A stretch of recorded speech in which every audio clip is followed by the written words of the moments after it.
octobre rose ɓe mbi ko wadde sensibiliser yimɓe ɓe surtout rewɓe ɓe e sengo dépistage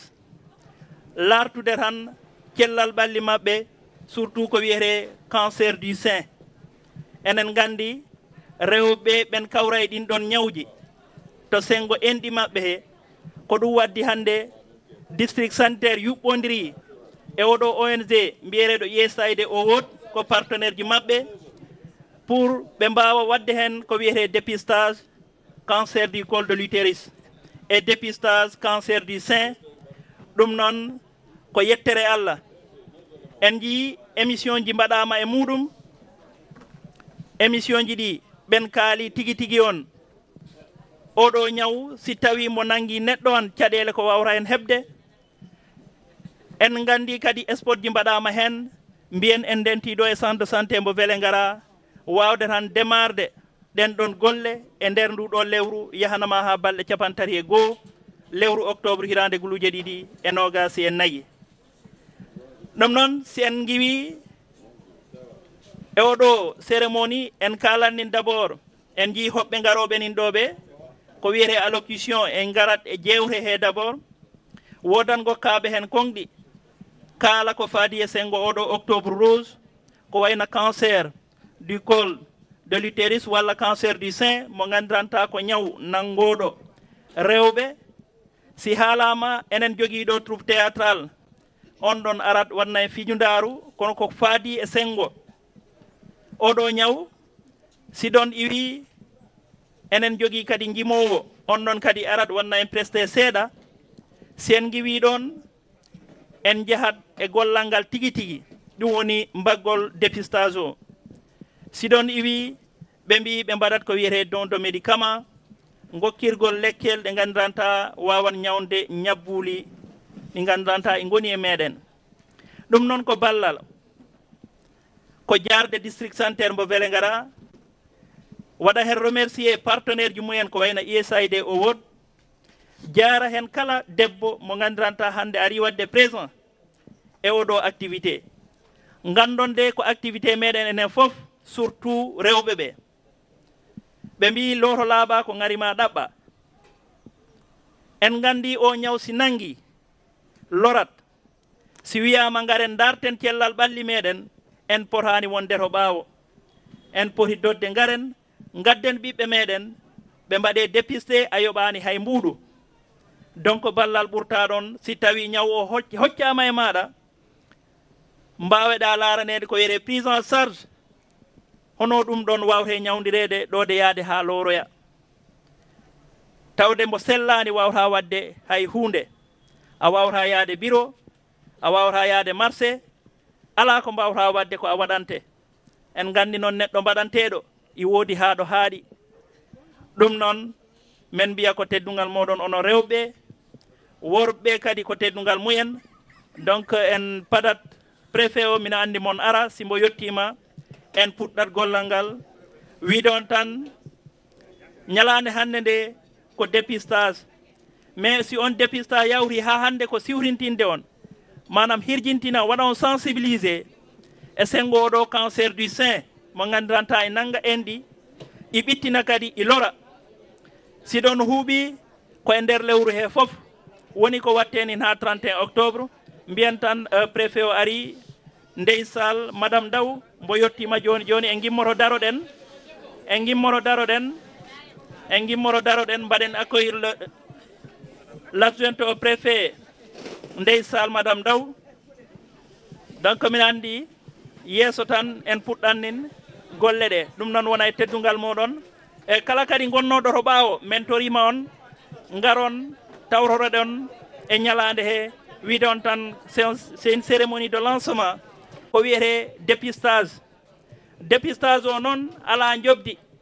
ɓe mbi hande ñallal hande ngal kala garɗo ɗo ɓe darta ɓandu ma ndu ɓe dara si a wondani o ko ɓe kaltanin ɗo ɗum wonta si woni to nan ko hunde hulɓinide e debbo eyyi hade yiyama rewɓe hewɓe ɗinin keeɓa o probléme enɗi mumen ɗi hata ɗum wawata ɗumen ɗalayde sino wiyama gaare gokoreɗon fii Allah ballireɗon fii Allah tamon ko e mon tamon ɓiɓɓe moɗon ɓe on poti dogde garon hoɗum noon foti wonde no worɓe ɓe ballu on no gardon mboɗɗiɗo han walle ara jejjinnoɗo han siwriniri e si a yi laamu ɗum daranima ɗum wona Samba Kala si a yi ONG ji ɗi daranima ɗum wona Samba Kala ɗum noon onon mawɓe rewɓe oɗon casa duñon sukaɓe ɓe jaha he hôpital ji he sabu cukayel ko findinte cukayel toujours ɗi waɗa considéré comme ɗaniɗo noon ko pindinteɗo ciwtiniri oɗo yo ko pindinoɗo on ji minen ɓe radio ji ɓe ñande o minen pindina ko golle amen kono ko golle men ha enen mbi keɓen jaam hoko okkata en jaam ko cellen mbo sellani ala jaam aɗa faala kaales aɗa faala debbo siko a gorko han siko a debbo han aɗa faala siko a gorko han aɗa faala debbo ko a sellu mbo sellani ala haaju si wonano sellu ɗo cellal heɓotoyo ko ma ɗaɓɓoye ɗon de jaam heɓo ɗum noon en noddama e keɓal e wakkilare e jaɓde wallede ha mbawen wallude koye meɗen giwen ɗo gonnoɗen ɗo jahen to poɗɗe yaade nde jaam o heɓoto hoto wonta toon tinnoɗen paddinoɗen ta wona ñawdoɗen on jarama wa salam ko Hammadou Kandé mo radio Diawɓe haalanoɗo merci. Merci Hammadou Kandé. Donc on va démarrer la cérémonie de lancement des activités d'Octobre Rose sur le dépistage du cancer du sein et le cancer du col de l'utérus. Je vais vous présenter le chronogramme de cette journée. Nous avons l'imam d'abord en premier lieu qui va faire des prières. Le curé aussi va venir faire des prières. Nous avons M. Omar Ndiaye, adjoint au maire de la commune de Vélingara, qui va donner son mot de bienvenue. Le délégué de quartier, le chef de village aussi. Nous avons aussi les EPF, une représentante. Les Ndeydara aussi sont là, les Badjenougo. S'il y a des relais aussi, ils vont prendre la parole. Nous avons Mme Simon Wad, coordinatrice santé de la reproduction du district sanitaire de Vélingara. Nous avons Aminata Dien, représentante USAID au Wod. Falli Kamara, la direction régionale de la santé Kolda. Après, Dr Elaz Omar Sane, médecin-chef du district sanitaire de Vélingara. Et enfin, l'adjointe au préfet du département de Vélingara, Ndeysal Madame Daou, va clôturer et nous allons vers les activités proprement dites comme le dépistage et le don de médicaments, les sketchs théâtrales et entre autres. Donc Madame la préfet, vous avez la jërë ngeen jëf comme ni ko waxee léegi ci prise de parole yi maa ngi nuyu kenn ku nekk ci turam ak santam di ko commencer ci imam ratib bi docteur bala ñu sooy comme ni ñu ko waxee sànq rek dañuy baaxu bala ñu commencer benn activité ñu def ay ñaan pour que activité bi nga xam ne ñoo ngi koy dérouler yàlla def ci jàmm yàlla def ci sutura ñu commencer ko ci bismillahi rahmaani rahim eggal ko ci alhamdulilahi rabbil alamin kon dañuy jox imam mu defal ñu ñaan ñun ñëpp ñu teewlu ko. أعوذ بالله من الشيطان الرجيم بسم الله الرحمن الرحيم جاراما مدام le préfet jarama docteur Sané e ɓe liggotaɓe piiw e dental ngal ɗo piiw kala en calmini ɗum en calmini kala imam kiren o woni chrétien ɓe o bonɗo en calmini kala doctoraɓe gonɓe ɗo hoɓɓe ɓe wonɓe ɗo ɓe piiw no musidɗam o wi ɗo nane ni ko men ciwtinira tan ɗum woni Mouhamadou Kandé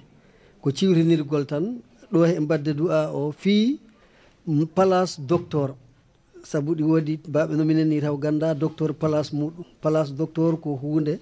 mawnude ha nden ɓatti Allah walla nden heeri he Allah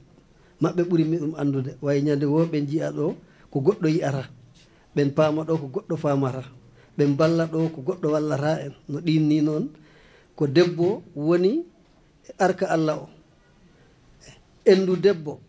woni tuudaru neɗɗo yo neɗɗo sabu ko ɗiɗiɗi cellata on tuma de ko Allah moftir hon ko sella si debbo o sellani ko on woni arka Allah o taw ala cellal wotta si endu debbo sellani ko ɗon woni tuudaru boboyel ɗon kala raw ala ko selloyta ɗum addata noon si en keeɓi darantoɓe no ɗini no celliri han en jettat Allah buyi jettenɓe jarenɓe kala sabuna golle cattuɗe Allah fawiɓe eyyi enen toriɓe hen muñal enen toriɓe hen yaafuya noon haala ka guilato madame préfet ha e docteur Sané sabuna ko ma tan ɓeyde puccu ko ɓey dogata wiya ɓeydante loocol ko ɗum tan ɓeydini en he yimɓe seeɗa pour pamen place docteur saabu imam Aliou wi o innal muallimi wattabibi kilahuma la yansahani isa huma lam yukrama mboyo neɗɗo mbo ganduɗa ko andinat yimɓe to gandal he docteur mbo ganduɗa ko ñawdoɗo yimɓe si tawi ɓe teddinaka he leydi han ɓen ɗiɗo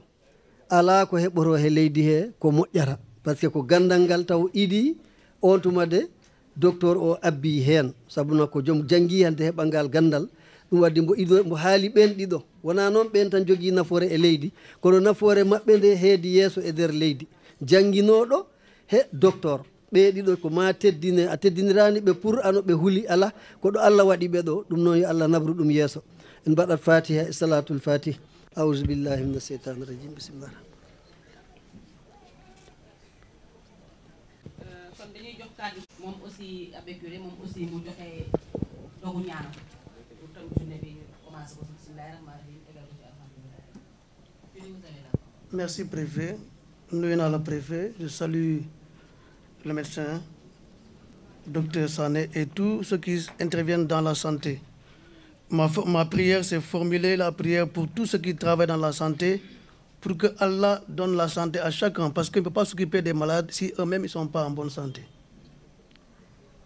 Et je dis cette prière avec les chrétiens qui sont là. Notre Père qui es aux cieux, que ton nom soit sanctifié,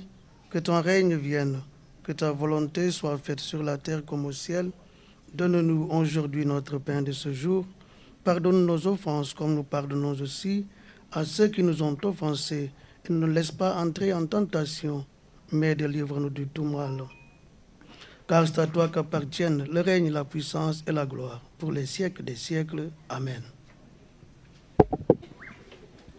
jërëjëf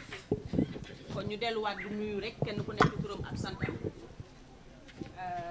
ñu commencé si le président conseil départemental wala ndawam li ko fi teewal di si teg aussi l'adjoint au maire de Vélingara monsieur Oman Ndiaye di ci teg aussi l'équipe cadre comment il s'appelle l'équipe de région oui l'équipe cadre de région kan moo ko fi teew Fali Camara, l'équipe cadre de région. Di ci teg aussi projet USAID Award, Aminata Dieng. Di ci teg aussi le docteur Omar Sané bi nga xam ne moo jiite district sanitaire bu Vélingara. Di nuyu bépp bajjanu gox, bépp acteur, bépp partenaire projet ou programme boo xam ne yaa ngi yëngatu ci wàllu santé. Defe naa ne lu ñu fa dajale tey ji am na importance boo xam ne kenn ku nekk ci ñun rek war na ko def muy yitteem parce que li ñuy wax moo jëm ci suñu wàllu wér-gu-yaram wér-gu-yaram defe naa ni moom mooy lépp ndax ku wérul doo mën a xëy dem sa bërëbu liggéeyukaay ku wérul doo mën a xëy dem liggéeyi ku wérul doo mën a toppatoo sa njaboot ku wérul daanaka sa activité yépp day tënku ndax bala ngaa mën a jóg di lijjanti yi loo indi ci kër gi wala ngay dem ci benn service di fa def sa liggéey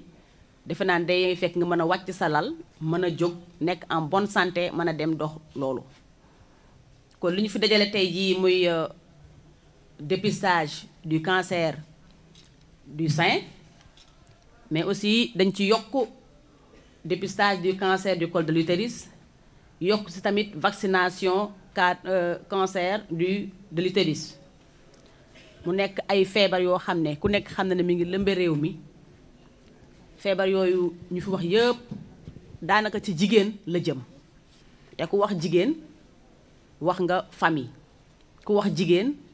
wax nga ménage ku wax jigéen wax nga service parce que góor ñi ne ci service yi di liggéey suñu borom kër yi suñu nijaay yi suñu mag yi docteur yi ñuy nekkal ñuy ay góor ñépp ci yaay lañu jóge kon mën na ne yaay mooy cerveau bi mooy bopp bi kon kooku su amee lu ko gàllankoor rek société bi yëpp ñooy am gàllankoor kon nag lu ñu fi tënk lu am solo la damay jox monsieur le maire mu def le mot de bienvenue dalal gan ñi moom aussi ñu doog a continuer ci liggéey bi monsieur le maire vous avez la parole. Madame le préfet, assalamu alaikum. Mi salmini bulunda en fop. Ko idi d'abord mino salmina préfet on. Mino salmina docteur Sané. Mi salmini délégation l'équipe cadre de Kolda. Mi salmini aussi les délégués de quartier de la commune de Vélingara. Mi salmini les Badjenougo, les responsables, les médecins, les sages-femmes, les journalistes. Kala ardo mi salmini mo be inde mum e yotode mum. Comme le préfet wini tan, neɗɗo d'abord c'est la santé ko cellal idi kala ko idi e neɗɗo on. Parce que neɗɗo so sellani ala ko goɗɗo ko wata wadde ko heddi ko cellal woni fop. Donc si neɗɗo noddama fi cellal on tigui foti arde nota, surtout on est avec les techniciens anduɓe affaire cellal. ɓene haala ɗo maladie mo anduɗa ko maladie hulɓiniɗo cancer du sein. Allah dandu en ɗum, Allah dandu ɗum kala debbo ɓe sellani ɓen kadi Allah hokkuɓe cellal. Mais ko maladie ko ɓuura haalede kon ko si tawi ari ha nanguima ha ɗo fayda ɗo wartama ɗon on tuma andata ana wondi e makko. Anandi on façon ñawno hulɓini. Anandi si hoorema muusi tan anda e hoore nde muusi. Si reedu muusi anda e muusi. Mais oɗo a wawi wondude e makko ana yaha ana yiilo ana wondi e makko anda. Ɗo feeñoyta taw ɗo c'est la phase finale ko ɗon hulɓini. Donc Allah dandu en ɗum. Ko ɗum waɗi dépistage on no moƴƴi. On won dépistage. Neɗɗo on to wi mine selli ɓay mine yaha haaju jang. So wiyama tan ar ndara ɓandu ma ɗum a foti arde ndara est ce que ana wondi e makko walla wondani e makko.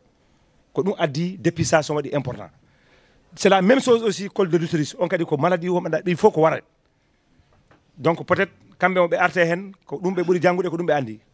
Ko bisimilla vraiment bulunda on fop e inde maire Mamadou Wouro Baylo Diallo wadde absent. Mi salmini fop mi souhaiti vraiment kala arɗo ɗo Allah adduma e jaam rutoɗa e jaam ɗo galle ma. Wassalam on jarama. Merci beaucoup monsieur le maire. Délégué quartier. Délégué quartier wala ndawam. Ben délégué de quartier rek.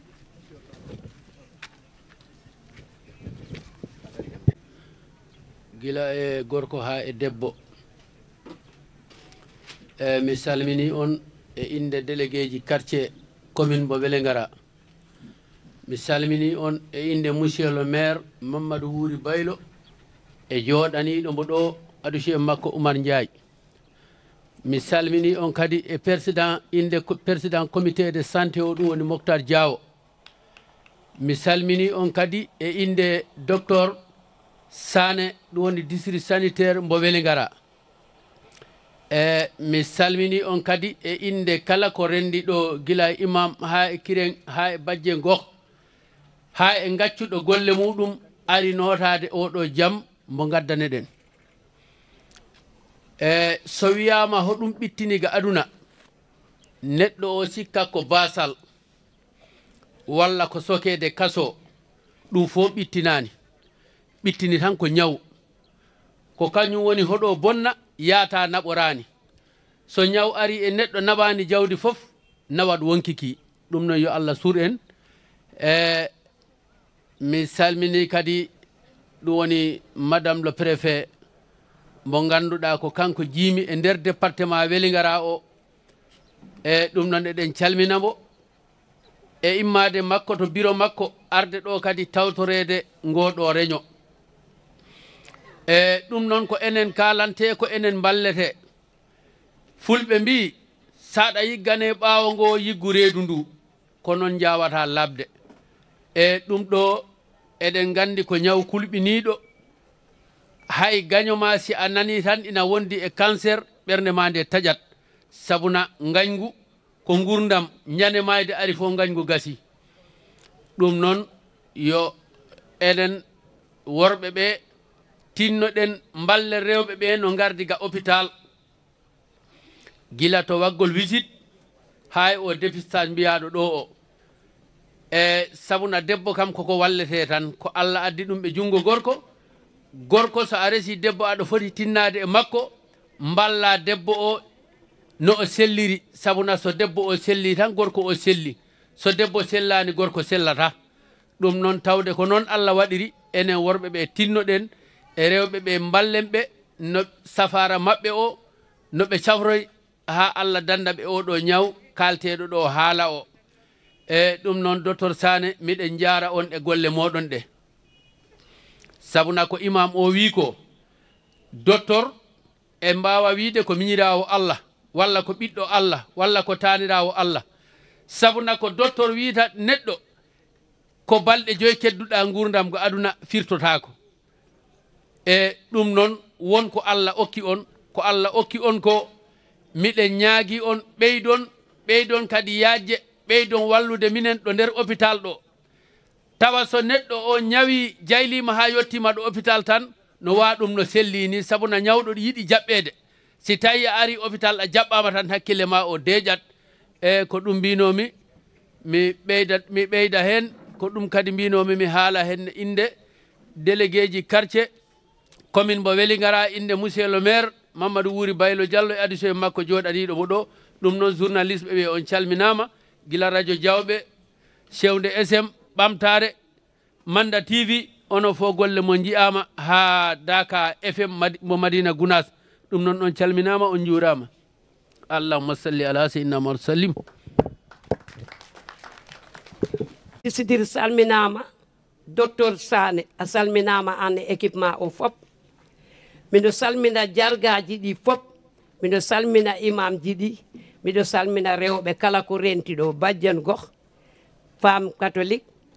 e GPF e ndey daara fop salminama par ce que liggue ɗe fof ko ka en liggotani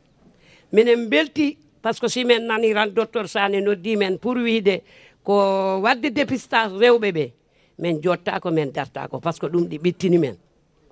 e hoɗum ɓittiniri minen ngu ñaw ara taw ko cettiɗo enduma ɗo a tinani par ce que ɓiɗɗo denɗirawo men naɓimo Dakar ngel karel ko ɗo wonnomo hollani men ngel min mo jokkodiri ngel ɗo mo wiran karel ha ngel ɓittinoyi minen wonto Dakar waali donc nak arlar ɓanduma ndu hoɗum won toon wallahi doctorat ɓe ɗi beltana hôpital o ɗi weltana minen jara on bajjenti ɗi fof ɗi jara on kala debbo wonɗo e département Wélingara ɗi jara on ɗi du'ano on saabu adda ɓiɓɓe mum ɓe ndaare adda miñirawo mum laare adda koro mum laare ngare ndaare ɗon pour jom wiya yo mi wuɗɗinanoyre ñaw ɗum wona gonga si wuɗɗinama an heɓere no ñawnire kono si wuɗɗani ha warima wona ko tampere joni noon on jarama on beltanama min du'anima on kala miɗen ñaagui docteur Sané mo wakkilo équipe makko o jaɓɓano minen fawaɓe ɓe gudira guire ɗe hay si a okkani joom lekki an so a udiri guire ma ɗe ram nene ko honum addima walla baba ko honum addima ɗum weltina ñawɗo itta ñawma o kisan aw ko kulnoɗa ko iwa mballodiren doctoraɓe nangane minen ko onon Allah okki minen onon pori min ñawdu te ko Allah e moɗon rewni ɗum donc mbakkile mballon ñawɓe ɓe kala garɗo kala paalaɗo hunde darane ɗum no darorte ni wassalam yàlla na ko ñaari groupement Ndeye Daara moo fi nekk mais xam naa dañuy ñaari présidente yi kenn si ñoom day jël kàddu rek yóbbaale beneen présidente Ndeye Daara yi. Wuri Baylo Diallo ci ko Omar Ndiaye mi ko xam ne moo ko présenté nuyuwul président départemental Diawando Bari xawma ko représenté fii maa ngi nuyu nag suñu imam bi Thierno Kande di ko nuyu di ko ñaanal gudd fan ak wér di nuyu itam suñu abbé bi di ko ñaanal gudd fan ak wér di nuyu nag suñu bàjjenu gox yi di leen ñaanal ñoom tam ndax ñu ngi def liggéey bu extraordinaire ñun tam ndey daara ñu ngi def liggéey bu extraordinaire ci affaire sensibilisation col de l'utérus bi kon nag ñu ngi def sensibilisation bu rëy li may ñaan jigéen ñi li may ñaaxaat jigéen ñi li may ñaax jigéen ñi ndax ku ne kaay ma defal la sa wérgu yaram yow lay dimbale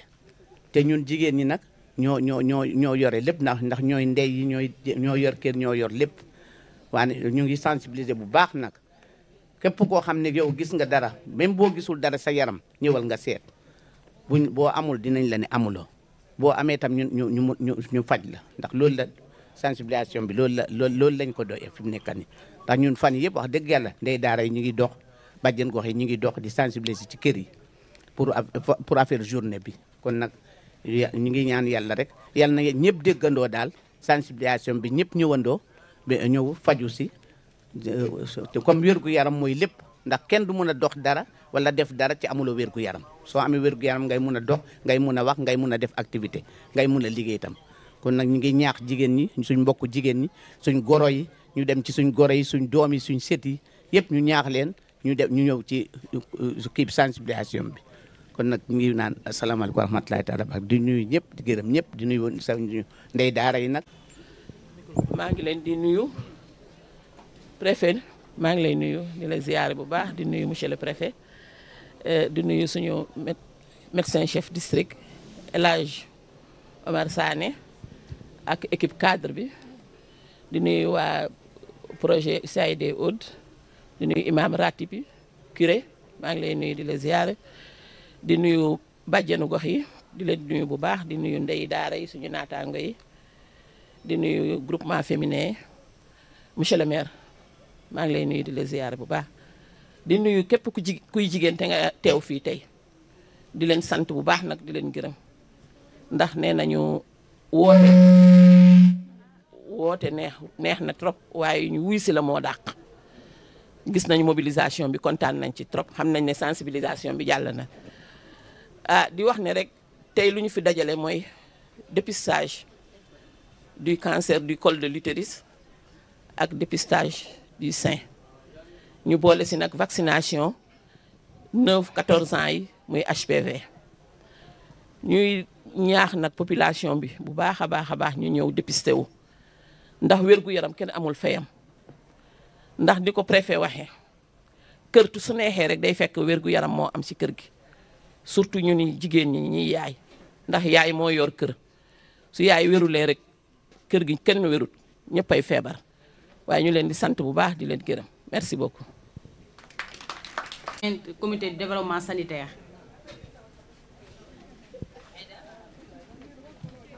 di nuyu chef district sanitaire di nuyu sage-femme yi di nuyu bàjjenu gox yi yaayu daara yi di nuyu curé bi ak imam bi di nuyu képp ku fi nekk ci tur ak sa sant maa ngi leen di ñaan nag octobre rouge ku ci nekk na génn dem dépisté wu ndax feebar bi ñuy wax feebar bu xaw a métti la ci ñun jigéen ñi donc maa ngi leen di ñaan ngeen génn ñëw dépisté wu di nuyu Omar Ndiaye monsieur le maire merci beaucoup. donc ñu jox kàddu gi madame Simone Wade coordonnatrice centre de la reproduction du district sanitaire.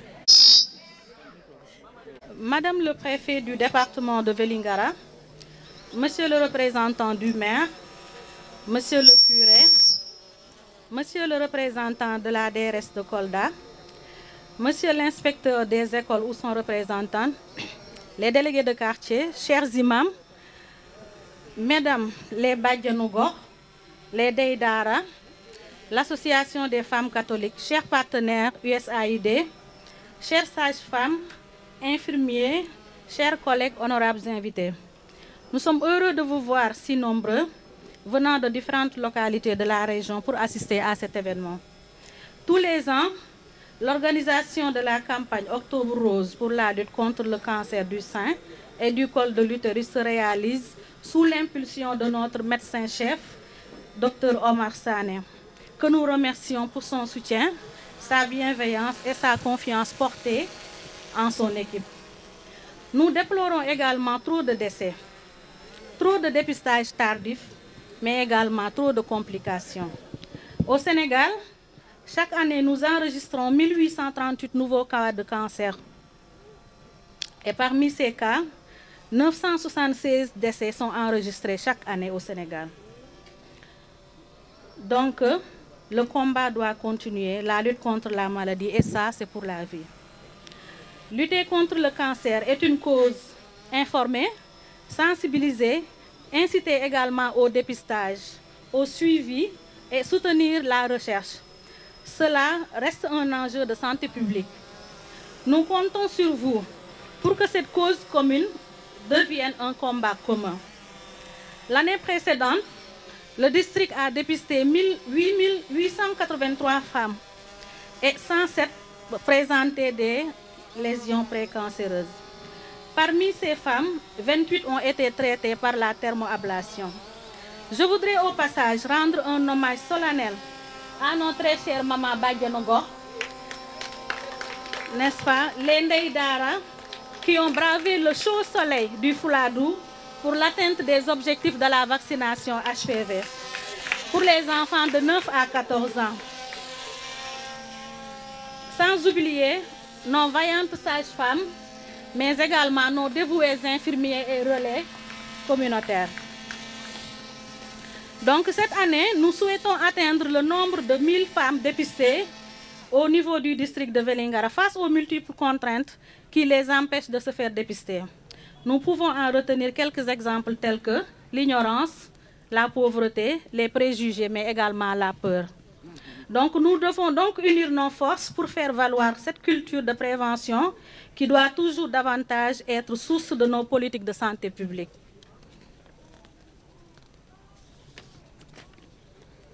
Les cancers du sein et du col de l'utérus restent les deux premiers cancers fatals pour les femmes. L'inégalité face au risque est avérée, avec comme principale cause le retard dans le diagnostic, l'inaccessibilité de la mammographie, le coût de la chimio, ainsi que celui de la radiothérapie qui accroît le taux de mortalité dû au cancer. Je voudrais que nous placions cet octobre rose sous le signe de la solidarité envers les moins favorisés, qui sont souvent les moins informés, et exhorte les autorités à mieux soutenir la prévention, le dépistage, la prise en charge, les traitements pour les actions programmatiques et coordonnées qui permettent de plus en plus d'éviter une issue fatale, tout en favorisant la recherche scientifique. Il nous faut néanmoins poursuivre nos efforts et œuvrer sans relâche contre la maladie, et ça c'est pour la vie. Enfin, avant de conclure cette intervention, une pensée pour toutes les personnes atteintes de la maladie, en les adressant mes encouragements et en les disant d'avoir foi en la médecine. Je renouvelle mes sincères remerciements au Dr Omar Sané, spécialement également à nos partenaires, parrains de cet événement USAID Award, pour son soutien inestimable. Adoptons nos messages de sensibilisation au contexte socio-culturel et économique de notre département afin de pouvoir changer la tendance au profit de la santé des femmes de notre cher département. Merci. Madame Karimou Simone Wade. Madame Simone. Misalmini le préfet département Vélingara, Misalmini le maire de la ville de Vélingara, Misalmini le président du conseil départemental de Vélingara, Misalmini la direction de la santé de la région de Kolda, Misalmini le docteur Elhadj Omar Sané, médecin-chef district sanitaire de Vélingara, Misalmini aussi les partenaires et Misalmini aussi l'équipe cadre du district sanitaire de Vélingara. Hande ko nyalande mawnde e sengo watgol organisé aux journées de lutte contre le cancer du col de l'utérus et le cancer des seins. En tout cas, minen acteur santé communautaire men jaari golle mbaɗaɗe ɗo ɗe ha hanɗo haaɗi ɗo kono ha jooɗi heddi. Mino ñaagui population Vélingara, mino ñaagui rewɓe amen Vélingara, neneji amen, goreɓe amen, rewɓe amen, baɗiraɓe amen. O cancer de sein ko ñaw mo ganduɗa neɗɗo wawata yawde tinde ɗum tawɗi e nder ɓandu muɗum. Ko ɗum waɗi joni Simon haali ɗo ɓe paala wadde 1000 femmes dépistées. Mais minen 1500 femmes seront dépistées dans le département de Vélingara, Inch'Allah. Parce que acteur de santé ɗiɗo confondi ndey daara ɗiɗo badjen gox ɗiɗo relais de santé ɗiɗo mais aussi les chefs de village ɗinin ɗo délégué de quartier ji ɗi ɗinin ɗo imam ji ɗi ɗinin ɗo mais aussi les radios communautaires ɓe poɗɗen jarde ɓe gudditani men dame ɗe par ce que kala radio mo jaaɗa ɗo ɗi jogui spécialement une semaine par exemple journée yo semaine yo journée ɗi woodi pour émission santé ɓe lamdaki kala hay mbuɗu donc inde réseau des relais min jaariɓe min jettiɓe vraiment kala activité minen momin paala min jawtanat ɗum ɗo radio ji maɓɓe ɗo min joɓata hay hunde donc ɗum holliri le combat là c'est un combat de tout le monde parce que ñaw anda oɗo ko baaso anda oɗo ɗi jomi tami walla oɗo ala ko cancer no en tinno enen piw daroɗen junggel koyngel mbawen ɗum haɓade hoɗon haɓorte c'est le dépistage à temps rewɓe piw poɗɗo wadde dépisté yo waɗa dépisté mais aussi mbaɗen ɗum couplé sur la vaccination du cancer de col de l'utérus avec les jeunes filles âgées de 9 à 14 ans donc minon ñaago docteur wallodira yimɓeɓe e sengo école aji he la plupart les enfants les élèves jeunes filles sont à l'école ɓe pamodira e iya walla inen pour ɓe wawe waɗede e nder école aji he par ce que o wattu ko octobre wona donc dans 6 mois deuxième dose o wawi waɗede tawa l'école uddani ɗum mi ñaagui ko heddi ko les engagements des uns et des autres en tout cas les acteurs de santé communautaire gonɓe nder département Vélingara mbaɗi engagé ɓe paɗani hen hay hunde ko wawde wadde sauver des vies kala waɗɗo sauver des vies ko Allah yoɓatama ɗum ɗon doctoraɓe yo Allah yoɓon on jarama mi weltanima on buy merci beaucoup.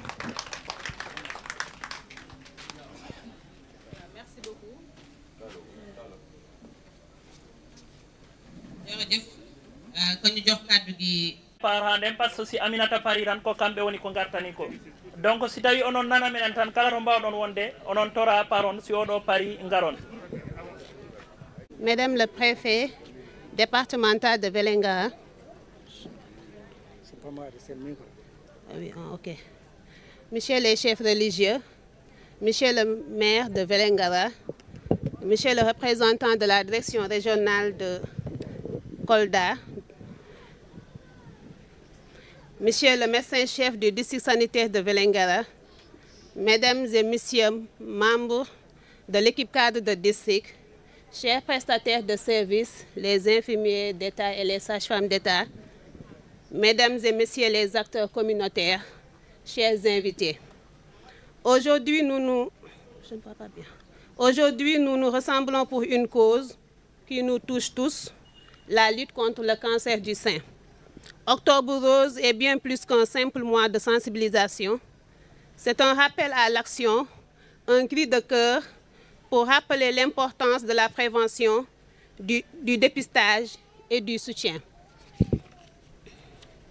Chaque année, des milliers de femmes, mais aussi d'hommes sont confrontés à ce diagnostic. Au Sénégal,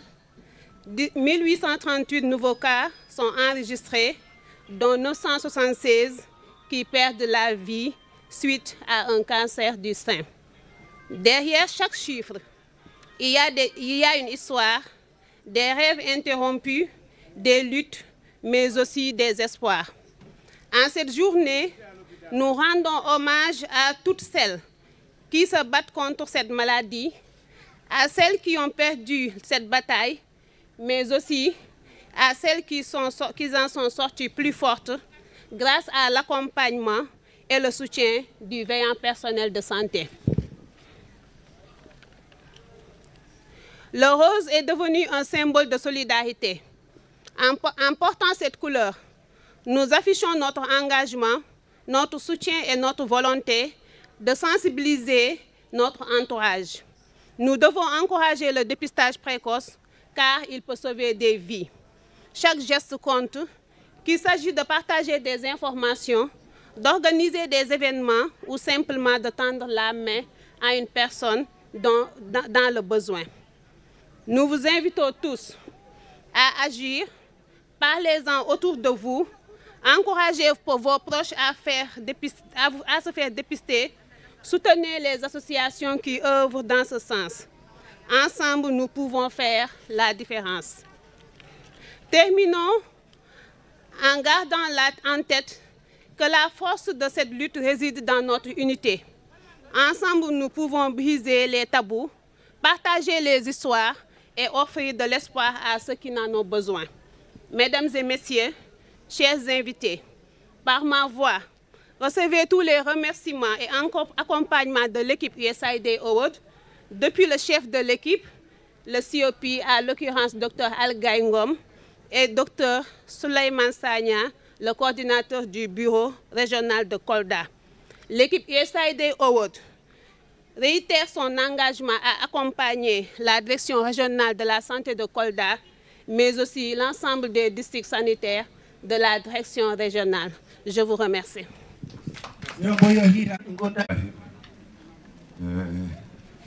Assalamu alaikum, mi salmini jama. Alaikum salam. Naam. Ala. Alhamdulillah. Awa bismillah ma. Falonda magam duha endu do. Nduma endu ndo. Awa bismillah. Fetta kala ha. Ha?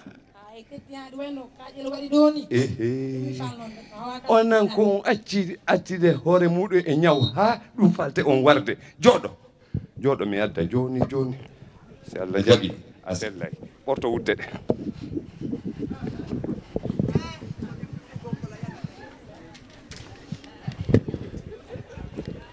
iɗo andi minen mawɓe lawɓe min ñawda e goɗɗo taw hay a tampani ko endi ɗi eyyi ko endi Allahu akbar la ilaha illa fanni wata hersu sano ñawnde de wata hersu anani ittu la bismillahi rahmani rahim mi disi Allah mi disi karamo ko jam siko en ɗiɗi musata siko kulle wonto yalla ittude mi disi Allah mi disi karamo ko mi disi docteur Sane kadi ɓay ko menen woni gollidude yo mi diksi kadi madame le préfet on jarama so tawi ko ñaw Allah andi gasi awa an kada jarama nani eyyi mbiya modima mi jarimo nani eyyi bisimillah koni ayi ko Allah watta ko mi wino hande fof mi heɓani komi golla kana ñolduɗe ñaw endi si ari mi a ñawda joom mum ha sella si Allah jaaɓi bisimillah mi yahi taw eyyi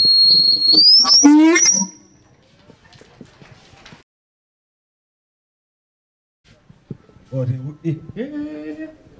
ɓe ɓiɗɗo ko ngaylonga on yooɗi yiloyiɗani mi yara haali abdoudaro mariama madame marim andari yarɗo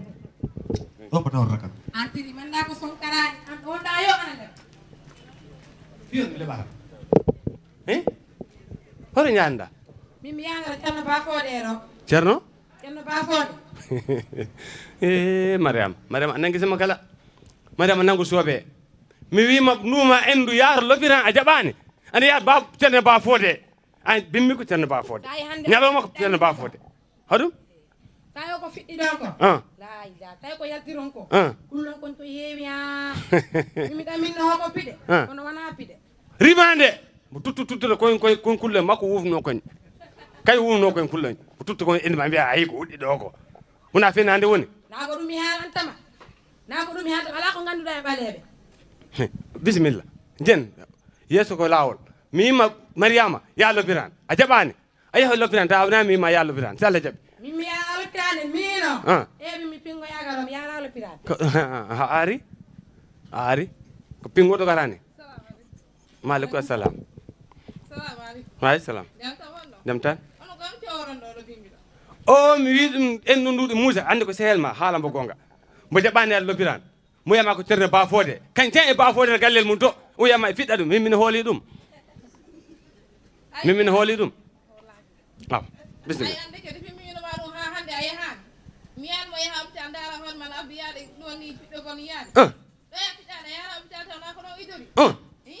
jo hawri bon kabunande jango ñala jango hôpital mawɗo ɗo ɓene gara ɗo ɓe mawɗa ñalande nde antata harte octobre rose rewɓe pinnoddama no keɓarɗe piw ɓe mbawi yaade noon hettora an kala hakkude ma Allah e ko forcé mbo yahat wona ko ɗo saret ɗon mbaɗan mbo saret ɗo walla ɗo ɓuret ɗon puusan mbo mbo yahat hakko nem malla mbo yahat awa si Allah jaɓi anani ko e jahat janggo awa ha ndaren mi yahat heɗa ha mi yaha mi arani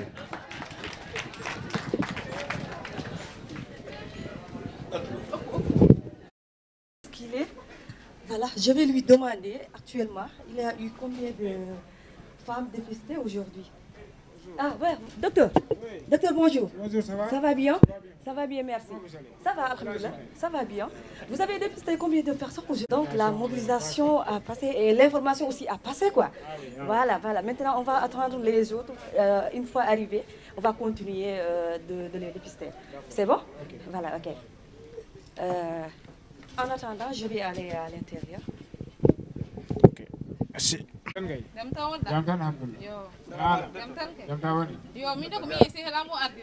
Bismillah, bismillah. Fado. Docteur jaram. Fado, bismillah. Jodo, jodo. Jodo minota. Jodo, ban place, ban place. Bismillah.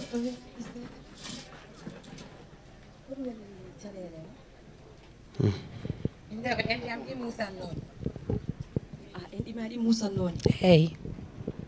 Pour ayano hôpital wala ay med ayade hôpital e mon. Ala med ayade hôpital.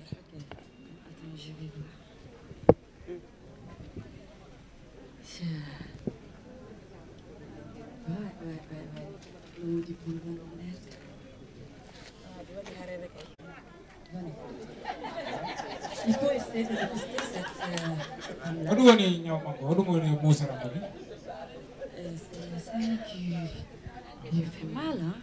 Je vis. Hono Musi Ramani, hono Musi Ramani. Min nu ko teddu. E teddi. Ah, wadi harere ka nder wayno ko bulni. Wadi harere no nder. Ay. Do wonto. Joni an dum boyi ko nandima. Arani hôpital ko han won ko garda hôpital. Ha ko han mi. Ha nanuma. Yo. Mais nak horno on kule jarani kulugol parce que hande odon gandi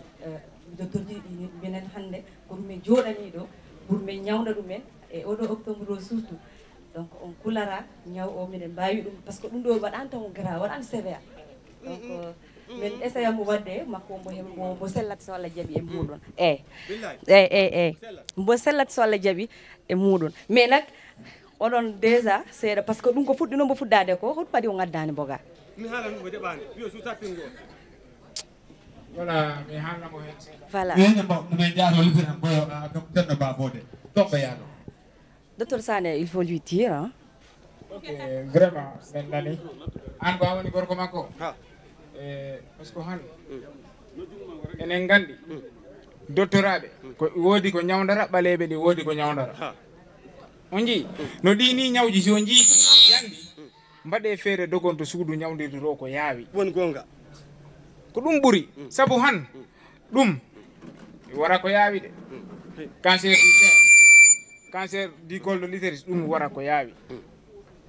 sa yi ran neddo a hettinan dum sellani wat fere nabanto suudu nyawdirde ro ko buri yaawde hendu doctorabe be ndara ganda ko hodu woni nyawo be mbawa dum nyawdude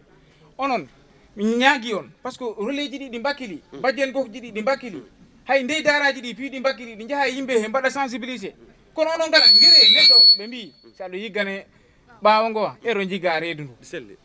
ko onon beedinta golle de si tawi onon on kebi nyaw on cuudin do gallero ala ko men baawi nange ko holla ko yornata hole mais ñaagi on ngadde yimbe be paawa be ga hôpital ga odo men kettini dum ko tinnido woni ko tinnido hey tembon andi nyawji di bon andi fobbe mbadama formation be gandi hunde kala ko be kalani on be kalni kole ngandon ko gonga hajija be kalni aw minen kala worbe ne jogi haaju goto rewbe men be kalanta be mok habbe nana jentu lebiran mi yara bayna di pajo mo lamu nangama wi ade bodi paraki si a horima dum jaha jida e bajen go walla role o walla ndey dara o on wawana dum bismillah watta makko kala mo jogi he ko mbo haali hen seeda en gokkamo bo ala hen mina andi peut-être jeemino bo addude do wonata ko do sali ok en fait kono be haalir ni rek do rolji ndey daraji di bajjen gohji di relais ji di fo rol be goni hodum si tay be ibde bo anata jogi problème ni kambe way ettude en charge be arabe doga be wada plaidoyer dès avant be haalde jammo be wadu addude ga hôpital do ɓe wawa ɗum addude goto hôpital par ce que ɓe andi o cancer du sein ɗon komo hulɓini par ce que octobre rose ona octobre ɗo ko pour rewɓe sabuna si a yi en ɗo an ko debbo o jogui si col de l'utérus jibinoɗo kala ko debbo na gorko ɗum taki rewɓe noon so tawi onon balle kala ballen koye meɗen hirɗo lewru ndu ko lewru meɗen jomme mbawi irmantinde jomme mbawi arde ga hôpital o bindoɗa waɗiɗa dépistage a yoɓora hay muɗum a landa ko ɗum c'est gratuit ɓuuri ko wonoyra ha ɗon yawra on sumata ko a yoɓoya kaale ɗon mi waɗa lancé appel au piw appel goɗɗo woni hoɗum ɗum woni neneji ɗi acce cukala en annada jogui ɓe 9 ans ha 14 ans walla 15 ans ɓeɗa waɗa vaccination HPV o pour col de l'utérus o ɗon kala mi waɗa appel onon piwɗon on jarama merci beaucoup merci wona on nani koko haallo ko woɓɓe ɗi noon si a pingama han a wonta papa a wonta puccu a pingama han a jibinta ɗin haalalaji poɗɗon ittude ka koye monga on cikku état o jaɓa warde yimɓe warinaɓe no buubi ni état o ko wonani ɗo ko ha ñawda en cellen enen piwu ko ɗum tan wonani ɗo kala ñawɗo no arga suudu ñawdirdu ka anan an kay jen ɓeyden ɗumani. Voilà, docteur, merci beaucoup. Moi, je vais aller à l'intérieur, après je vais revenir. D'accord, on doit men jaɗaro laboro men continue golle.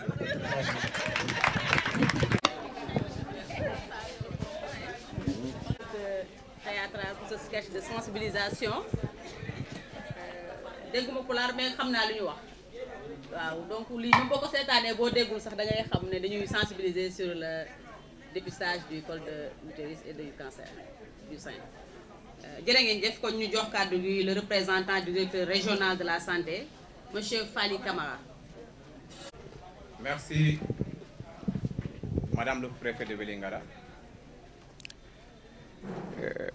Monsieur le représentant du maire de la commune de Vélingara, monsieur l'imam Ratib, monsieur le curé, mesdames et messieurs les représentants des partenaires techniques et financiers, monsieur le maire-chef de district et son équipe, chers invités, la région médicale de Kolda, la direction régionale par ma voix, se félicite de l'organisation de cet événement qui témoigne l'engagement du département de Kolda, en l'occurrence du système sanitaire, dans la cause noble que nous défendons.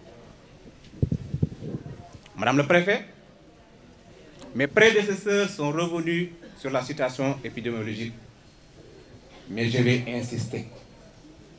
pour dire que le Sénégal enregistre chaque année 1838 nouveaux cas, avec plus de 976 décès.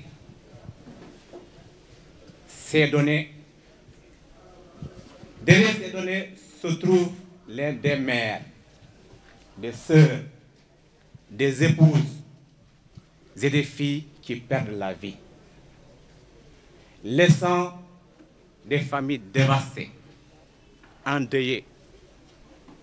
C'est pourquoi le Sénégal, avec l'appui de ses partenaires techniques et financiers, travaille inlassablement à éduquer la population sur les risques liés au cancer du sein, encourage le dépistage précoce et offre des soins essentiels aux personnes déjà touchées par cette maladie. Dirais-je, Madame le Préfet, Octobre Rose 2024 promet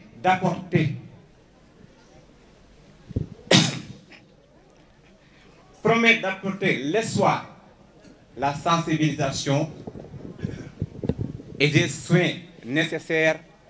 pour la lutte contre le cancer du col de l'utérus et améliorer la santé des femmes sénégalaises. Ainsi, cette occasion pour tous de se rallier à cette cause noble qui nous permet de contribuer à sauver des vies. Cette campagne d'Octobre Rose a pour objectif essentiel de lutter efficacement contre le cancer du col de l'utérus afin de faciliter le dépistage et de sensibiliser, notamment dans les zones rurales et auprès des personnes vulnérables. Il faut se dire, dans cette lutte, il y a l'organisation, comme nous appelons comme l'ISCA, qui a donné des objectifs pour cette campagne, qui est de dépister 15 000 femmes à travers le pays, mais aussi offrir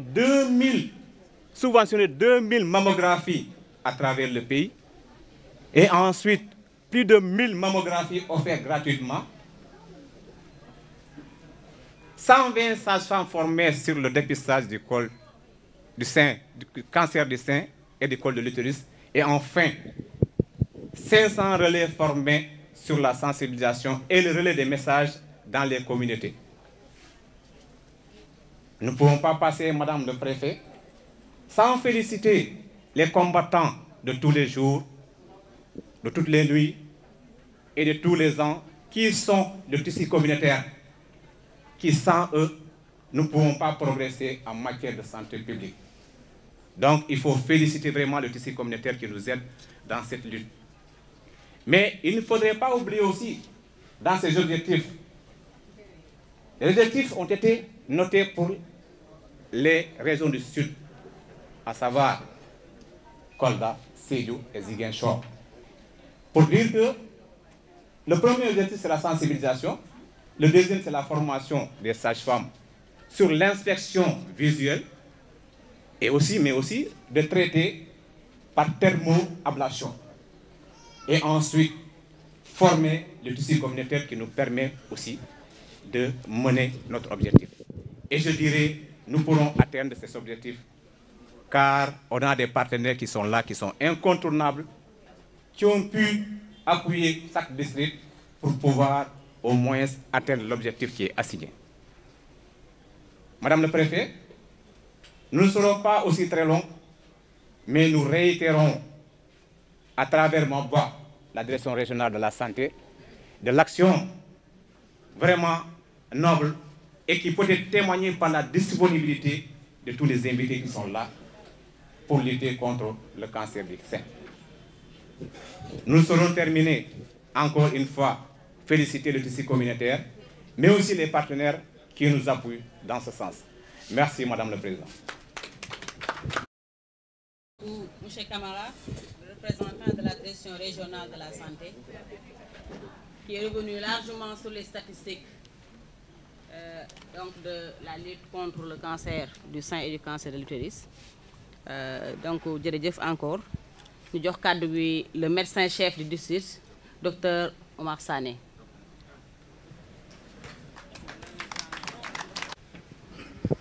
Bonjour, Monsieur le maire. Bonjour,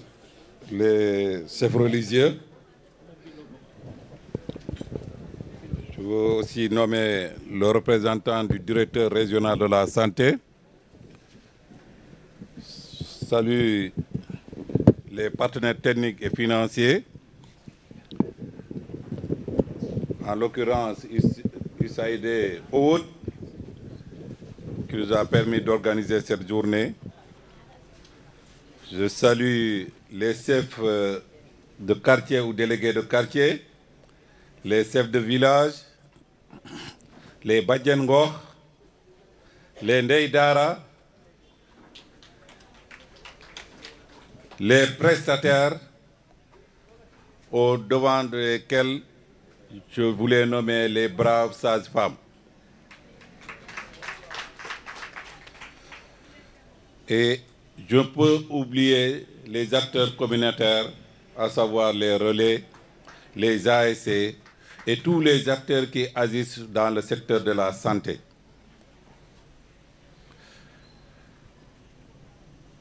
Je ne vais pas omettre une entité très importante du district qui est l'équipe cadre de district. Je vous remercie, mes collaborateurs très proches. Parce que quand les gens ont pris la parole, ils parlent que de Dr Sané. Mais parmi l'équipe cadre, Dr Sané, c'est un élément d'ailleurs invisible parce qu'il y a d'autres qui font le travail. Je ne fais que la synthèse. Et je voulais profiter devant le préfet pour remercier mes proches collaborateurs, saluer les prestataires parce que ce sont eux qui font le travail. Maintenant, préfet, il y a un poulard. Ça on fof. Et il y a un octobre rose. Il faut garder octobre rose. Pourquoi on est octobre rose? Parce que, effectivement, octobre rose, pour sensibiliser, pour dépister, ndarta balle muendi e fiira oɗo ñaw mbiyeteɗo cancer du sein. Surtout ko cancer du sein addi ha octobre rose e waɗana. Octobre rose nak tuma fuɗɗi depuis 1985 ɗum nomi wawrawde de pular parce que ɗo pular o yettaki toon. Depuis 1985 octobre rose fuɗɗa ɗum noon kala ko États-Unis fuɗɗori. Woodi debbo goto ka waɗi ɗum créé. Gilamma nde année hira yo mois d'octobre hire octobre rose yimɓe ɓe no mbatta parce que yimɓe ɓe lamde mbaɗa sensibilité mbaɗa dépistage hinde kala ñawdo mais comme enen pingandi cancer jiɗi ñawdugol cancer e metti ɗum addi octobre rose kala hiya yo ko mois mbaɗaɗo pour yimɓe ɓe mballite o ɓe ɓe kewa doole ɓe c'est-à-dire ana jogui jawdi awa goɗɗo ɗin ɗo hewa doole faala ñawrade o occasion ɗo ɓagon yimɓe ɓe ɓaga jawdi mumen ndi mballitoɗo ɓe ɓe kewa doole ɓe ko ɗum addi ministère amen o ministère de la santé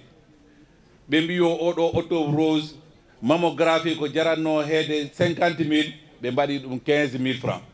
durant tout le mois d'octobre kala mbaɗoyoɗo mammographie ko 15 000 francs tan joɓata ko mballitagol yimɓe ɓeygol ɗon kala ministère o nak woodi partenaire ji balluɗo minen heen ɗin partenaire ji ɗo ɗo Kolda ɗo minen ko USAID o woni min mbiyata par ce que han minen district o min mbawi wadde organisé o journée han ko Allah e ɓe partenaire ji ɗum woni USAID o woni e hana ɗo tan min kattani par ce que min mbiyoyo district o wonanani Vélingara tan district ko département o pi wonani ɗum addi han min puɗɗo woni ɗo Vélingara ɗo hinde mi jahannin kala kunkanne mi mbaɗa hon journée mi jaha Diawɓe mi mbaɗa journée mi jaha Wasatu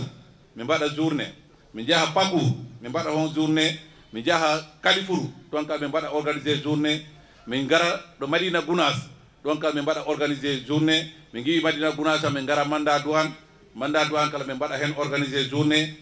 e min giwa hen min jahaya Dubiru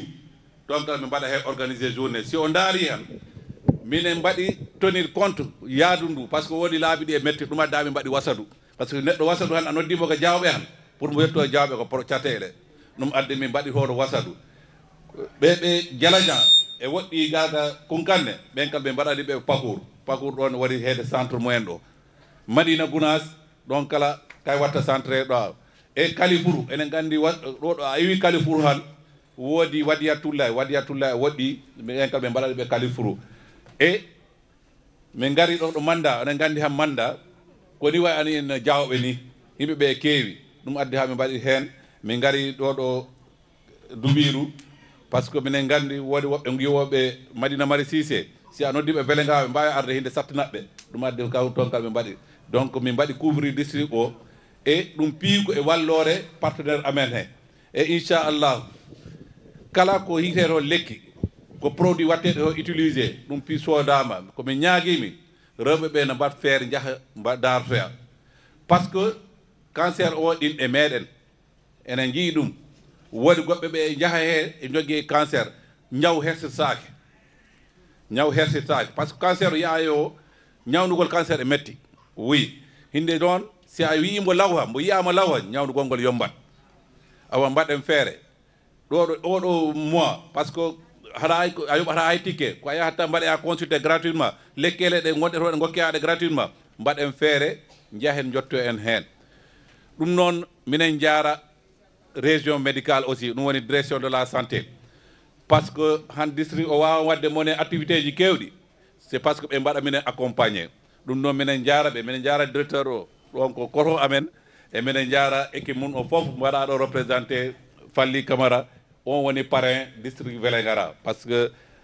de région waɗi yaade parrain goto yo woti waɗe parrain district falli woni parrain amen o ɗum addi mbo ɗo han e minen jaaramo sinon ɗo iwiyan minen jaara kala ceernaɓe men ɓe curé o ko toon tawa par ce que mi yii ceernaɓe han curé ko toon tawa minen jaara ɓe par ce que han enen gandi kala ko waɗe si ɓe gokkadi ndigal han walla ɓe gokkadi jaɓirore han ligge ɗe mettat ɗum addo ligge ɗe yommani minen han ko par ce que kamɓe gokki yaminore minen jaara hen kala délégué ji quartier ji ɗi mawɓe ɓe foof e ɓe noon mawɓe minen leɓa hen délégué ji quartier ji ɗi par ce que han ligge ɗo ɓe mbatta ɗo ɗe wattake district ji kewɗi min Kolda godaɓe min andi caɗele Kolda ɗe joguiɗe e d' ailleurs mi haalda on rowani mi yiyata mi naɓe Kolda calimi par ce que mbiɗa andi mi wawata to liggade liggue dorme ɗe donc ha ɓe jaahoyro to ministre amen to mi canza woni mi canzata mi yaaka yo o garɗo yo ko minen komi Allah omi mbawma sellinde hinde neɗɗo ari han keɗɗinanamo yeeso go calminamo salamu kennejo ɗum minen pibino mbawi ɗum wadde donc no min mbakko min mbawata wadde ko cellingol nak yimɓeɓe ganda ko Allah sellinta hinde noon ko mbaggol accueillir ko minen mbattati accueillir vraiment no min mbaɗ accueillir yimɓeɓe no kala muñana yimɓeɓe ganda welnan ko sukaɓe gon hen sukaɓe ɓe enen ganda ko sukaɓe moɗon han sukaɓe monɓe ne ɓayda galleji mon ɗen minen piiko e ɗi galleji min giwi minen piiko e galle min giwi ko formation ko woto min jogori joni il faut ko oɗon kala muñanon minen muñanon ɓe sukaɓe gonɓe ɗi poste oji ɗi sage femme ɗi muñanon ɓe par ce que ko sukaɓe rek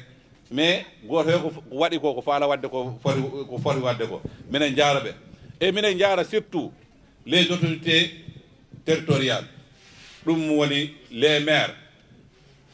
le président du conseil départemental kayen piiwɓe daari hen darde par ce que han a laari Vélingara en 2018 ko poste oji sappo e jeego wonno ɗo ɗo Vélingara poste de santé sappo e jeego han minen jaara e capantati e tati poste santé han ɓuuri hewde ko hana laamu ɗum waɗi ɗum ko ɓe collectivité territorial waɗi ɗi construire donc minen jaara ɓe minen beltaniɓe hinde noon ko koye mumen ɓe mbaɗani par ce que population mumen o ɓe mbaɗan tadi donc no ɓe ɓeydi wadde kala ɓe jaare hen e han hiyeyo collectivité locale ligguima docteur ligguima élevage ligguima oɗon gandi hoko waɗi ha ɓen liggi hoko waɗi ha ɓen liggi ko par ce que autorité administrative o waɗi ɓe accompagné ɗum woni préfet équipe mum o adjointe mum o sous préfet ji ɗi ɓen piye darani minen kala ɗo min kaali ɓe caɗele mumen ɓe darayi hen donc ɓen mino ñaagui mawɓe gonɓe ɗo ɓe mbaɗanaɓe du'a mbaɗanaɓe du'a sa giwowo ɗo yo ko promotion ittimo ɗo promotion siko adjoint préfet iwarin ɗo an waɗe nomoye même préfet siko préfet iwranin ɗo an no nomoye gouverneur siko sous préfet iwranin ɗo an no nomoye préfet wawa wadde han donc enen pi enen du'anoɓe ɗum mino noon du'a noon personnel am on kala vraiment mes proches collaborateurs on jarama onon foof o jarama fuɗɗi médecin mo yahi haaro kayen piiw kala noma neɗɗo jarama par ce que yolnami wonat ɗo mi wala ɗo une semaine mi hajjoyino ɗo mi waɗi heede 1 mois presque 2 mois par ce que mi artu mi ɓarno congé hinde noon activité ji ɗi waɗi ɗo ko minen Vélingara wonno premier ta mi ala ɗo pour vous dire que c'est pas min ko ɓeeɗaɓe donc ɓe du'ana ɓe jaare curé ano nanguiri minen na hoko min ɓiɓɓe mani ɓeeɗen minen nangude ceerno min jaagi o du'ano minen du'ano population Vélingara kono pi on calminama kala momi innani ɗo anda ko kay guiɗimo innude ga hoore am ga on jarama merci e mino salmina goto haali ɗum ɗo koy presse o presse Vélingara ay mi haali ɗum ɗo même réunion amen Dakar mi haalat par ce que minen mbaɗe activité hiyeyo mbaɗe 2 émissions Vélingara mi jeeyi ɓe mbiya minen ko 50 émission mi mbaɗi yimɓeɓe mbiya yo hoɓinen ko mi change numéro aji amen de e chiffre aji amen mbiya non ganduɗo kam ande o min yiɗa mi warta ɓe change ra hunde ko par ce que minen ko radio ji communautaire mi jogui hana ada woɓɓe winde minen ɓeɗoɓe mi gari ɗo min gokkaɓe ɗo 10 000 francs ɓe mbaɗa ko foti wadde 100 000 francs donc minen jaara ɓe ɗum noon ko waɗa ɓe gandi koɓe population mumen ɗo ɓe mbaɗata ɓe mbaɗana docteur Sané ko population mumen ɗo ɓenen minen jaara ɓe guilamma to Kolda Vélingara Manda Douane e Manda TV onon foof o jarama kala presse ɗo dans le département vraiment min du'anima on e mi weltima par ce que puis résultat ɓe mbatta ɗo ɗi c'est grâce à vous on jarama mi weltima jarama si yalti ɗon waɗa ɗum sensibiliser sukaɓe muɗum puisque ko on âge lambda par ce que affaire o hulɓinima seeɗa joni ko e ballodira minen kadi un artiste, même de sensibilisation à notre côté. Ok, merci. DJ Acha.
Si on gari hay mudon jebata vraiment message o nanima jarama vraiment momo aussi donc la parole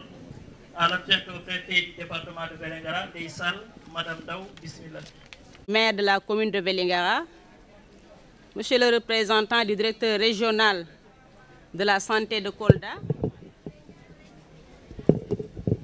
madame la représentante de l'ONG USAID Award, monsieur le médecin-chef de district et l'équipe cadre du district sanitaire de Vélingara, l'imam ratib de Vélingara, monsieur le curé Entap de Vélingara, aux partenaires techniques et financiers du district sanitaire de Vélingara, au Ndaïdara de Vélingara, à l'association des Badjanougor de Vélingara, aux acteurs communautaires de Vélingara et tous les acteurs, projets et programmes qui gravitent autour de la santé et qui sont représentés ici,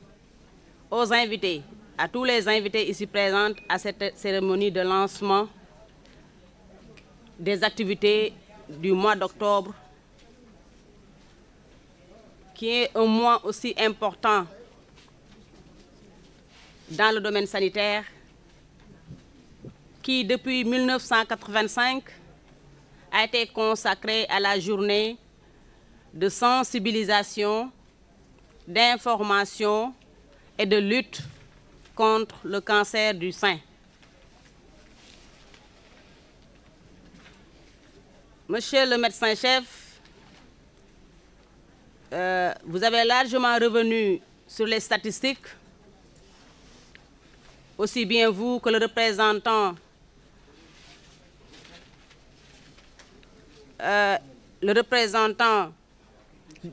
du district de la région médicale de Kolda, sur les chiffres alarmants que le cancer du sein est en train de causer sur les femmes. Cette campagne annuelle de communication destinée à sensibiliser les femmes au dépistage du cancer du sein, mais aussi à récolter des fonds pour la recherche de cette maladie qui est en train de faire des ravages. Nous savons tous que, aussi bien à Vélingara que partout au Sénégal, cette activité est en train de mener durant tout le mois d'octobre. Et Vélingara n'est pas en reste. Je voudrais remercier tous les partenaires et projets mais aussi une couche qui est en train de faire d'excellent travail, à savoir les femmes. Et quand je parle des femmes, je parle des actrices qui sont en train de faire cette activité-là à travers les organisations comme les Badjanougor, qui font un travail remarquable sur le terrain, les Ndaïdara, les relais communautaires qui sont à chaque instant sous le soleil pour faire des sensibilisations, des dépistages, mais aussi des vaccinations. Le district sanitaire de Vélingara, au-delà du dépistage du cancer du sein, a ajouté à la tâche le dépistage du cancer du col de l'utérus, mais aussi la vaccination contre le cancer du col de l'utérus aussi. Ces activités vont être menées partout dans le département de Vélingara,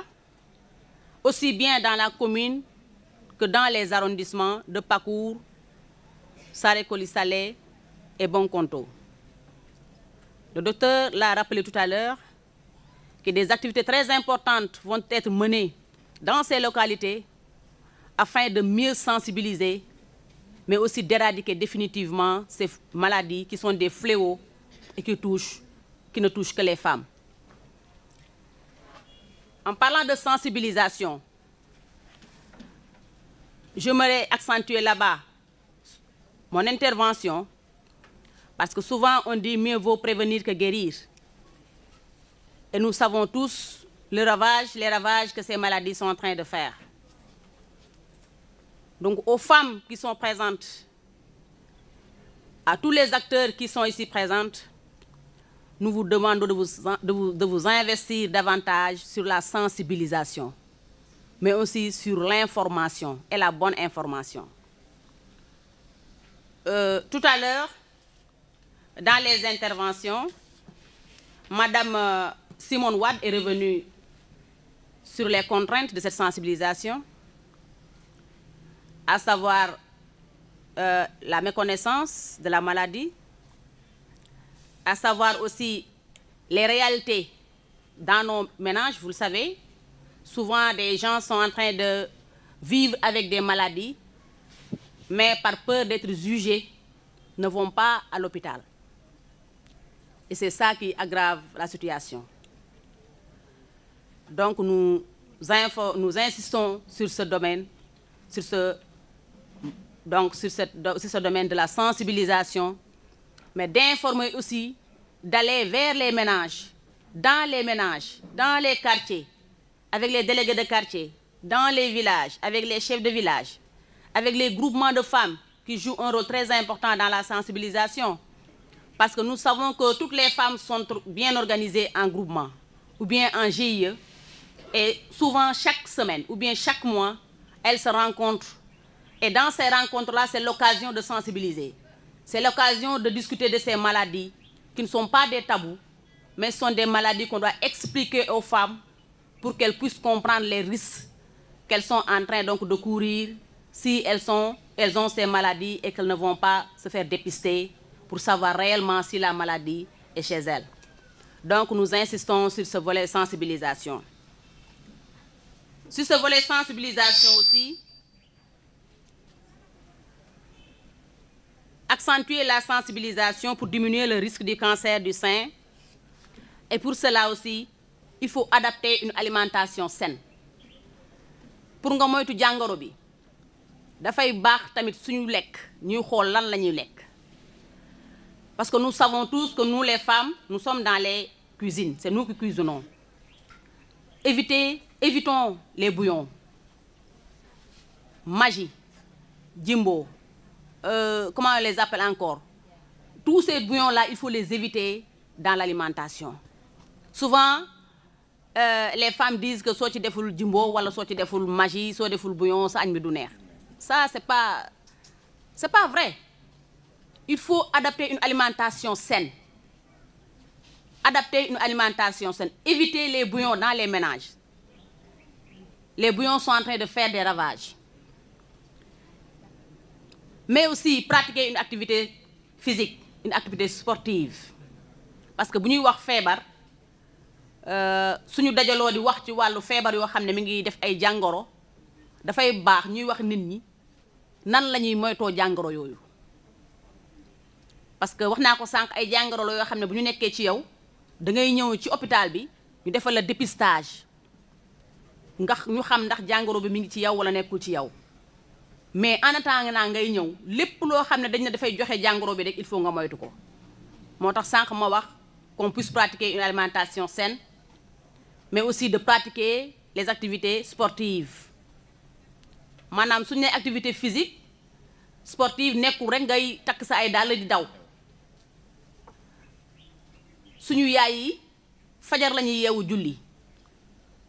ku ci julli ba pare ni nga laxasoo ak sa kool jëlal sa kurus nga dox marche la marche c'est du sport nga dox lu tolloog 1 kilomètre 2 kilomètres boo doxee ba ñëw di nga yëg ci sa yaram benn yëg-yëg boo xam ne di nga xam ne dox bi nga dox baax na ci yow parce que xam nañ ne tànk yu metti yi léegi jàppatul sax mag ñi waaye xale yëpp ñu ngi jàmbat ay ndigg ak ay tànk yu metti te loolu yëpp alimentation bi la c'est notre alimentation qui n'est pas saine donc dañu leen di inviter di leen wax soo leen jullee fajar ba pare parce que diggante boobu bu dee kuy liggéey am nga jot ndax boo yeewoo 5 heures et quelque boo jullee ba pare bu leeree di nga mën a génn même soo mënul génn sa kër sax nga doxantu sa biir kër wër sa ëtt bi ñetti yoon ba ñeenti yoon nga xaw a ñaq tuuti tàllal sa ay loxo tàllal sa ay tànk sëgg tàllal sa loxo fii loolu rek sport la déjà te bu ñu koy def aussi mais de façon régulière maanaam waxuñu nga def ko tey def comme man ni ma koy defee ba fii ak weer doo demaat déedéet yow yaay xool ni nga ko mëne ak ni la ko sa jot mëne bu fekkee mën nga ko def benn yoon par semaine na nekk lu sax su dee 2 yoon par semaine na nekk lu sax su dee 3 yoon par semaine na nekk lu sax et docteur bëgg naa loolu nga organiser ko parce que ça peut se faire avec ñu koy jox aussi groupement yi ak ndeyu daara yi ni ñu defee nii ay équipe nekk ay association nekk ay groupement mën nañu di ko def seen koñ yi boo génnee ci bitim réew fu mel ne Chine boo xëyee fajar 6 heures du matin da ngay xool jigéen ñi màgget ñoo xam ne am nañu lu ëpp téeméeri at da ngay gis ñu sol seen robe yooyu wala seen ay blouson nga gis benn coach taxaw seen kanam di leen guider ñu écarter seen tànk yi ku ne ñu ngi ko mëne tàllal sa loxo def sa sëgg donc sport boobu dafa baax ci wér-gi-yaram donc groupement yi aussi groupement bu nekk ndeyi daara yi relais yi dañ leen di woo ci loolu ngeen organiser wu bu ngeen xëyee julli fajar pare daje fenn benn koñ seen koñ ngeen daje foofu def benn étirement dox ba daje foofu nañ daje ñëpp bu doxee ba buntu hôpital daje foofu def ay étirement ku nekk ñibbi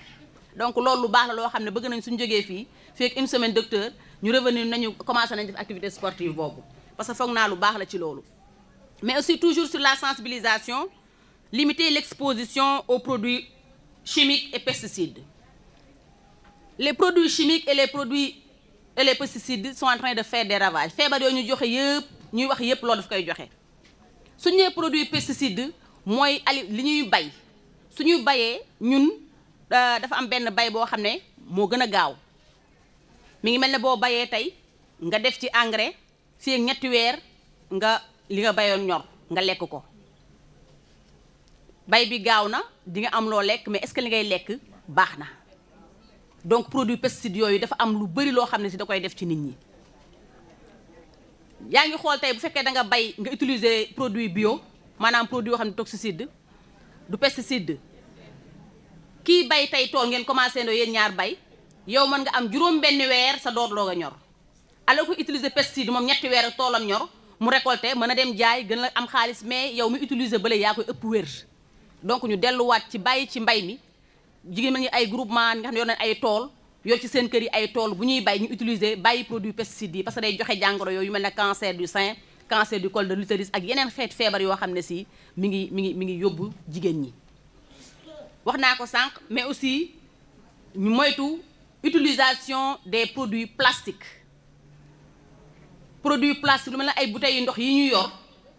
ñun souvent bu ñu naanee ba mu jeex du ñu sànni dañuy denc danañ ko yor weer di ci def ndox di naan di ci def suñu jus di ci def yeneen ak yeneen te dañuy wax ne soo ko xasee dajji ba def naan ko ba pare danga ko war a sànni mais ku nekk xam na ne ñun duñu sànni mais bouteille plastique bi dafa am benn matière boo xam ne moo ci nekk muy bisphénol A nekk produit toxique boo xam ne dafa ne ci bouteille bi au fur et à mesure nga ciy def ndox produit bi day génn par toq te chaque fois yaa ngi koy naan di ko naan moo tax boo au cours des années dangay dem ba mu yàgg benn feebar génn ci ñun mais doo xam kañ la jot fekk xëy na ndox ba nga naanoon il y a 5 ans il y a 10 ans loolu nga daan utiliser moo la dab da ngay gis souvent boo nee nit nañ bàyyi bouillon yi danaan la waaye ba ma dundee ba léegi maa ngi koy lekk te deewaguma kon mun ma ko bàyyi donc bul fàtte ne loolu mën na ñëw par toq ci sa yaram parce que am na feebar yu bëri noonu la ñuy présenté woo bokkul ak tey sibiru nga daan ko léegi sa bopp métti nga sibiru nga ne danga sibiru léegi feebar yu mel na ay cancer du col de l'utérus mel na ay feebaru cancer du sein par ndànk-ndànk lay ñëw ci yow mën na ne ci sa biir yaram ay at te doo ko xam bis boo demee xëy na ba dépisté wu ñu ne la feebar bi nga am wala nga toog ba mu ne sa yaram ba wër sa yaram ba fees nga xam ne daanu nga tëdd ñu dem ne kii cancer bi la amoon depuis des années mi ngi si yaramam donc loolu moo tax sensibilisation ñu ciy boole ñu moytu lépp loo xam ne dafay joxe feebar boobu muy lu mel ne matière plastique parce que ñun suñu kër yi ñun ñëpp pratiquement ay plastique la ñuy utiliser mais su fekkee da ngay lekk ay bool ñuy lekk wala ay pot ñuy naane bu ñu mënee utiliser ay verre moom moo gën verre yi moo gën matière plastique yi donc loolu nañ ko bàyyiwaat bu baax mais aussi ci prévention yi toujours ñu moytu utilisation suukar bu bari l'utilisation le sucre est l'ennemi premier du cancer du sein le sucre est l'ennemi premier du cancer du sein te ñun bu ñuy xëyee dana ndekkee café wala du thé wala ataaya la ñuy naan mburu mi ñu ciy boole am na suukar composants yi am na suukar soo añee nga naan ataaya wala nga naanaat jus sooy tudd reer nga naan fonde wala nga naan suukar donc boo xoolee l'utilisation suukar bi nga def ci journée bi rek ni muy accumulé wu sa yaram dafa ëpp te ñun daanaka dañuy suukar ba boo koy naan sax sa yaram bi day daw donc suukar mun ñu ko bàyyi mais ñu wàññi ko parce que bëri na ñoom yoo xam ne si déjà am na sucre ba pare donc boo ko dee naan même su fekkee nee nga da ngay suukaraat aussi il faut diminuer l'utilisation du sucre donc ce sont des méthodes de sensibilisation ce sont des informations qu'on doit toujours véhiculer pour que les gens puissent mieux éviter la maladie puisque les gens puissent mieux tenir compte de ce qu'ils vont manger mais aussi adopter un comportement vraiment qui est en mesure donc d'éradiquer cette maladie. Donc nous déclarons aujourd'hui, monsieur le médecin-chef, monsieur le représentant du directeur régional, donc que les activités donc d'Octobre Rose démarrent aujourd'hui dans le département de Vélingara.